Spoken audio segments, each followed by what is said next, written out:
Hey everyone, so it's late again, but listen, I heard this really good story earlier this week, so I wanted to come and share it with you really quick. You have to hear this.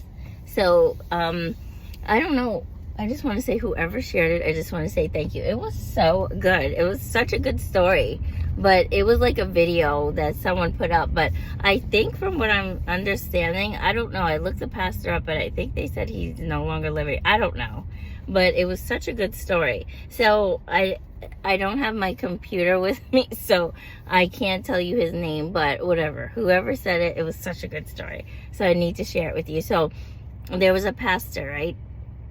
And this is the man, he's a pastor, and he said there was one of his church members was in the hospital, and I hope you guys can see me. I guess you can, but it's a shadow. But anyways, whew, sorry, I was rushing for something. But anyway, so yeah, so the pastor, one of the church members was not feeling well. It was a woman in the church. He said it was a sweet woman in his church, a very sweet lady, but she requested prayer for healing. So the pastor and his father, they went to the hospital to visit. Really quick, you guys. They went to the hospital to visit and to pray for her healing. So while he's praying for her, he said, you know, before I finish praying, he said, I just want to ask you, like, in other words, is there anything in your heart, like anything like you need to clear out, anything you need to repent of, like anything going on? She said, oh no, you know, like she's good. Like,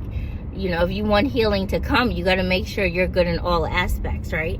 And she's like, oh no. She's like, no. And he said, so he started praying, and he said, no, you know, the spirit was letting him know she wasn't being honest. So then he said, are you sure there's nothing there? And he started praying, and she said, no. He said, so the spirit, the still small voice did say to him, he said the spirit said to me, he said, ex-husband. And she's like, he said, okay. He said, let me ask you something. How do you feel about your ex-husband? And he said, she was like, you guys, he said she was the sweetest old, like, not old, but she was a sweet little woman in the church. They've known her for years. And he said the minute he said ex-husband, are you, like, any unforgiveness there? And he said another side. Another side of the woman came out. She was like, that bleepity bleep bleep bleep bleep bleep. He was like, oh my goodness. He could not believe. So she was fibbing. She had unforgiveness in her heart. It was for her ex-husband. So